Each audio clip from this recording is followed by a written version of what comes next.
بسم اللہ الرحمن الرحیم 80 نمبر آیا سورہ نمل۔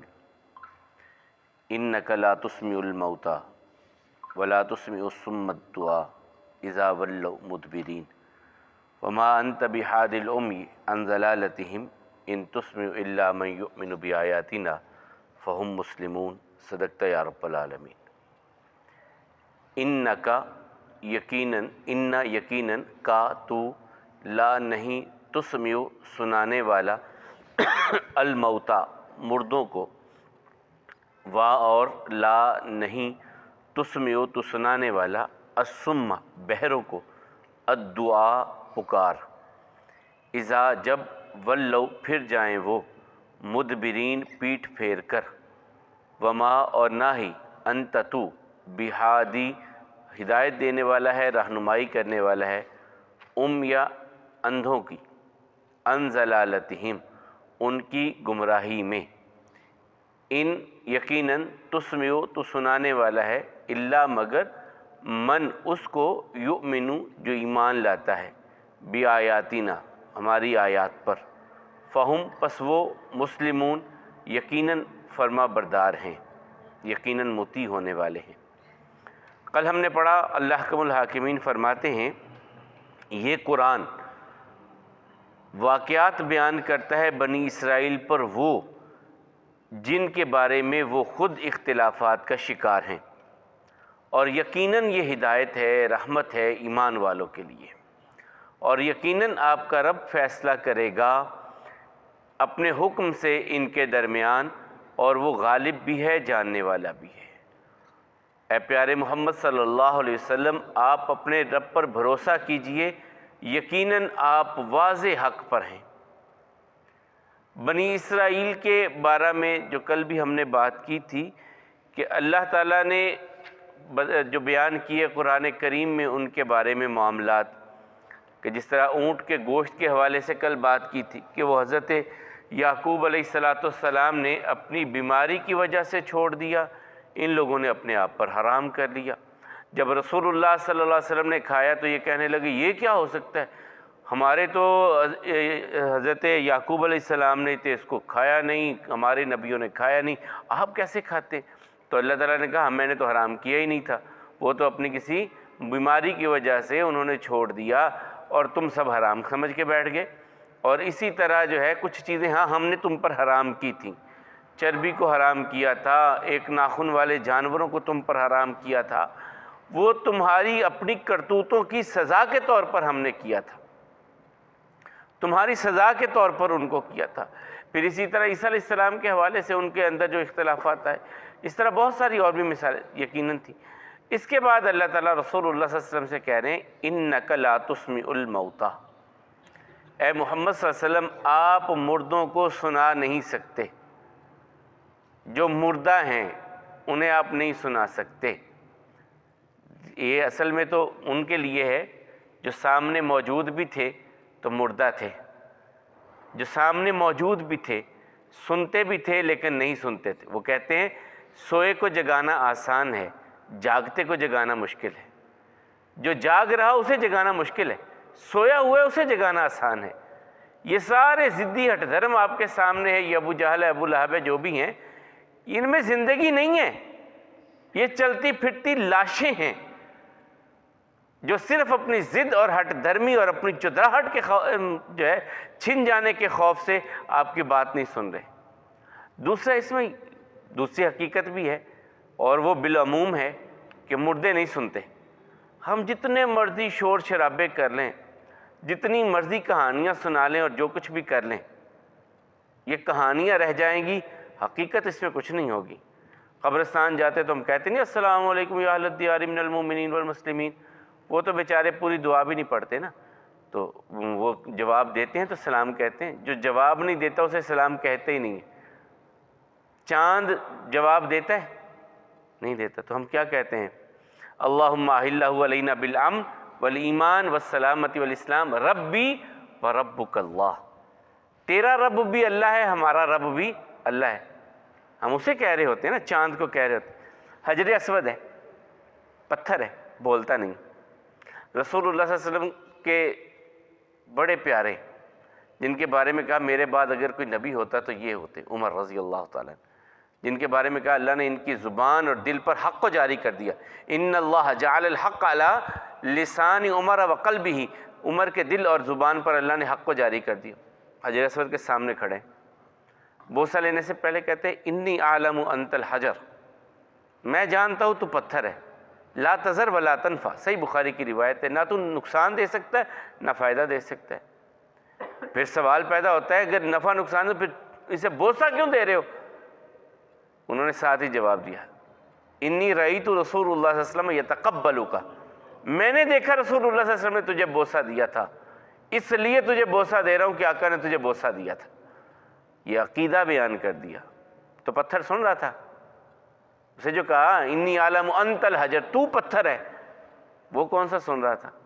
لازم نہیں ہوتا کہ جو سنے اس کو ہی، پھر جو اللہ کے حبیب علیہ السلام نے ابھی نماز کے حوالے سے میں نے بات کی تھی آپ کو کہ السلام علیکم ورحمۃ اللہ ہم دونوں طرف کہتے، دائیں بائیں دونوں طرف کہتے، کوئی بھی نمازی کہتا ہے وعلیکم السلام ورحمۃ اللہ وبرکاتہ، کوئی نمازی کہتا ہو، وہ تو زندہ ہوتے ہیں، وہ نہیں کہتے، تو مردہ کہاں سے؟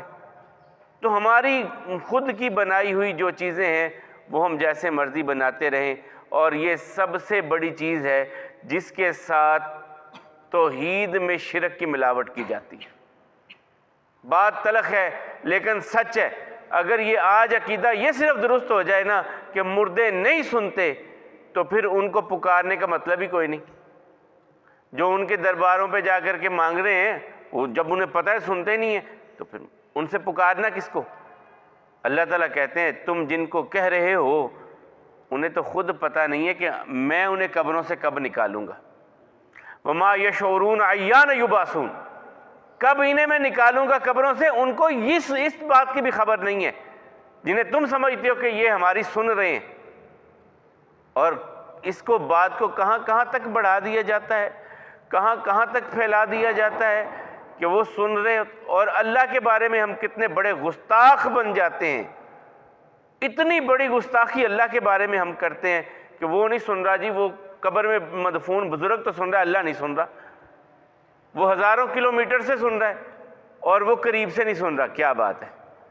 یہ سب سے بڑی گستاخی اللہ تعالیٰ کی ہے جو ہمارے ہاں بڑی چلتی چلی جا رہی ہے۔ بجلی کڑکتی ہے تو بابا فرید یاد آ جاتے ہیں، کشتیوں میں سوار ہوتے ہیں تو عبد القادر جیلانی یاد آ جاتے ہیں، کبھی کچھ اور ہوتا ہے تو فلاں غوث ہو جاتا ہے، کبھی کوئی کتب آ جاتا ہے جو دنیا سے جا چکے۔ تو محمد رسول اللہ صلی اللہ علیہ وسلم زندگی میں بہت سارے معاملات میں کبھی تکلیف کبھی دکھ، تو کس کو پکارا کرتے تھے؟ اللہ تعالیٰ کو پکارتے تھے۔ اللہ تعالیٰ نے قرآن کریم میں کہا نہیں سب سے بڑا مارکہ تو بدر کا تھا، تو کھڑے ہو گئے عریش بدر میں، عریش کہتے چھپرا سا بنا دیا گیا، ایک چھوٹا سا چھپرا بنا دیا گیا رسول اللہ صلی اللہ علیہ وسلم کے لیے، اور یہ انصار کی تھی خواہش کہ آپ یہاں پر رہیں۔ یہ میدان سے ایک تھوڑا سا سائیڈ پہ تھا کہ اگر اللہ نہ کرے کافر غالب آ جائیں، آپ یہاں سے فوراً مدینے چلے جائیں، مدینے میں جو لوگ ہیں وہ آپ کی ہم سے زیادہ آپ سے محبت کرنے والے ہیں، آپ سے پیار کرنے والے ہیں اور آپ کی حفاظت کریں گے۔ اس لیے جو اکثر خطباء بڑے جوش میں کہہ دیتے نا 313 ہی تھے بس وہی لے کے آگے، یہ بھی غلط بات ہے۔ اس وقت کم و بیش 1000 کے قریب مسلمان میرے اندازے کے مطابق 1000 سے بھی زیادہ تھے۔ یہ جو 313 وہ 313 وہاں آئے تھے، اور وہ بھی اس لیے نہیں آئے تھے کہ وہ سارے کو سب کو کہا گیا تھا نکلو بھائی، یہ تو ابو سفیان کے قافلے کو روکنے کے لیے نکلے تھے۔ وہ جو تجارت کا سامان شام سے لے کر کے آ رہا تھا اور اس کے ساتھ 50-100 لوگ تھے صرف ابو سفیان کے قافلے کے، وہ سائیڈ سے ہو کر نکل گیا، اور اللہ تعالیٰ نے اس کا پورا نقشہ بیان کیا کہ تم میں سے 2 گروہوں میں سے ایک تمہیں ملے گا۔ مکے والوں کو خبر آئی کہ ہمارا سارا مال جو شام سے تجارت کا آ رہا ہے اسے مسلمان چھیننا چاہتے ہیں، وہ وہاں سے تیار ہو کے نکلے تھے اپنے سامان کی حفاظت کے لیے۔ بدر کا مارکہ تو یہ تھا۔ تو بہرحال اللہ کے حبیب علیہ السلام وہاں پہ کھڑے ہو کر کے اللہ تعالیٰ سے دعا کر رہے ہیں، اور اللہ تعالیٰ نے قرآن کریم میں بیان کیا استستغیثون ربکم، تم نے جب اس غوث کے دروازے کو کھٹکھٹایا، تم نے سے مراد کس نے؟ محمد رسول اللہ صلی اللہ علیہ وسلم اور صحابہ کرام نے۔ غوث کون؟ اللہ۔ فإنی ممدکم، پھر میں نے تمہاری مدد کی بِأَلْفٍ مِّنَ الْمَلَائِكَةِ 1000 فرشتوں کے ساتھ. اللہ تعالیٰ کہہ رہے ہیں. غوث کس کو کہا؟ اللہ تعالیٰ نے اپنے بارے میں. اب ہم غوث العظم بنا لیں کوئی تو یہ پھر کیا ہوگا؟ تو اللہ تعالیٰ کہتے ہیں اصل عقیدے میں خرابی یہاں آتی ہے جب ہم یہ تصور کر لیتے ہیں کہ جانے والے آتے ہیں، جانے والے آتے ہیں، جانے والے سنتے ہیں.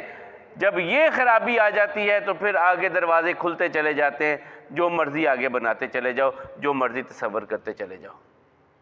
جب یہ عقیدہ آ جائے گا جو چلا گیا واپس نہیں آنا، جو چلا گیا وہ سنتا نہیں، تو پھر معاملات بہتر ہو جائیں گے، پھر توحید کی طرف انسان آئے گا. اِنَّكَ لَا تُسْمِعُ وَلَا تُسْمِعُ الصُّمَّ الدُّعَاءَ، اور آپ بہروں کو بھی نہیں سنا سکتے پکار.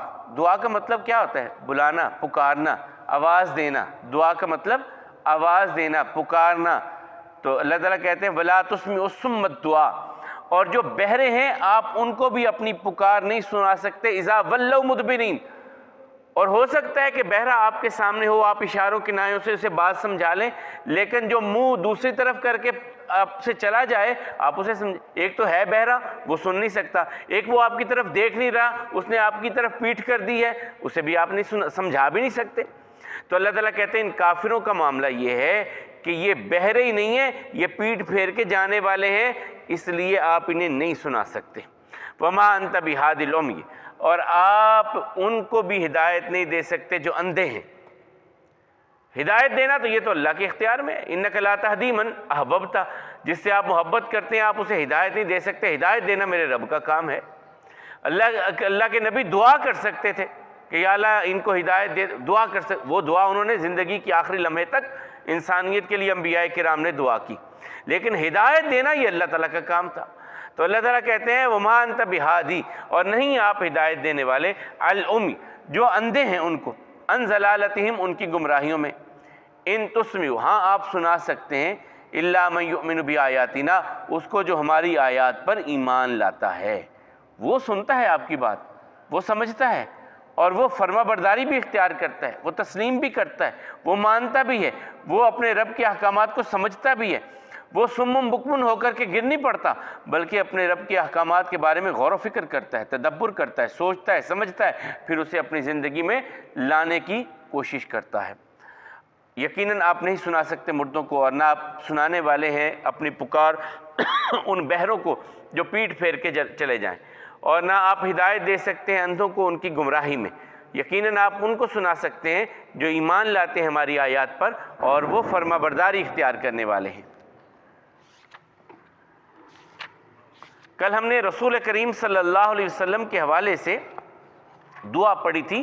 صحابی کہتے ہیں کہ مجھ سے قرض لیا رسول اللہ صلی اللہ علیہ وسلم نے 40,000 درہم قرض لیے، تو بعد میں جب واپس کیے مجھے تو یہ دعا بھی ساتھ دی، بارک اللہ لک فی اہلک و مالک انما جزاء السلف الحمد والادا. 112 نمبر صفحہ پہ. اللہ تعالیٰ برکت دے تیرے مال میں اور تیرے گھر والوں میں. یقیناً قرض کا معاملہ ایسا ہے کہ اسے ادا بھی کرنا چاہیے اور قرض دینے والے کا شکریہ بھی ادا کرنا چاہیے. شکریہ کے بارے میں قرض ہی نہیں، کوئی بھی آپ کے ساتھ نیکی کرے تو اس کو شکریہ کے کوئی بھی کلمات ہوں آپ ضرور شکریہ ادا کریں. کوئی بھی آپ کے ساتھ بھلائی کرتا ہے، کریم آقا علیہ السلام فرماتے ہیں من لم یشکر الناس لم یشکر اللہ، جو انسانوں کا شکریہ ادا نہیں کرتا وہ رب کا شکر بھی ادا نہیں کرتا. تو آگے ہے شرک کا خوف. ابھی بات شرک کے حوالے سے ہو رہی تھی، دعا بھی وہی آ گئی. خوف، اس کے بارے میں رسول سارے نبیوں نے اتنا اپنی قوموں کو ڈرایا کہ یقیناً سب سے بڑا گناہ ہی شرک ہے. تو اللہ کے حبیب علیہ السلام یہ دعا پڑھا کرتے تھے، اللہم انی اعوذ بک ان اشرک بک وانا اعلم واستغفرک لما لا اعلم. اللہم، اے میرے اللہ، انی میں اعوذ بکا، تجھ سے پناہ مانگتا ہوں، ان اشرکا، کہ میں شرک کروں، بکا، تیرے ساتھ، وانا عالم، اور میں جانتا ہوں، یعنی جانتے بوجھتے میں شرک کروں. یا اللہ میں اس سے تیری پناہ مانگتا ہوں، ایسی نوبت، ایسا وقت، ایسی حالت ہم پر آ جائے، یا اللہ ہمیں اس سے محفوظ رکھنا. واستغفرک، اور تجھ سے میں بخشش مانگتا ہوں، لما لا اعلم، اس کے بارے میں جس کے بارے میں جانتے نہیں. یعنی نہ جانتے ہوئے کہیں شرک کا جملہ زبان سے نکل گیا یا ایسا کام ہو گیا، یا اللہ ہم اس کی بھی تو اس سے معافی مانگتے ہیں۔ جو نہ جانتے ہوئے جہالت کے ساتھ ہم سے ایسا کوئی معاملہ ہو جائے تو یا اللہ ہم اس کی بھی تو اس سے پناہ مانگتے ہیں، اور جو جانتے ہیں اس کے بارے میں بھی تو اس سے پناہ مانگتے ہیں کہ ہماری حفاظت فرمانا۔ اللہ حکم الحاکمین ہم سب کی حفاظت فرمائے، ہر قسم کے شرک سے ہماری اولادوں کی بھی حفاظت فرمائے، توحید پر زندہ رکھے، اسی پہ استقامت عطا فرمائے اور اسی پر موت نصیب فرمائے۔ اقول قولی ھذا والحمد للہ، استغفر اللہ لی ولکم۔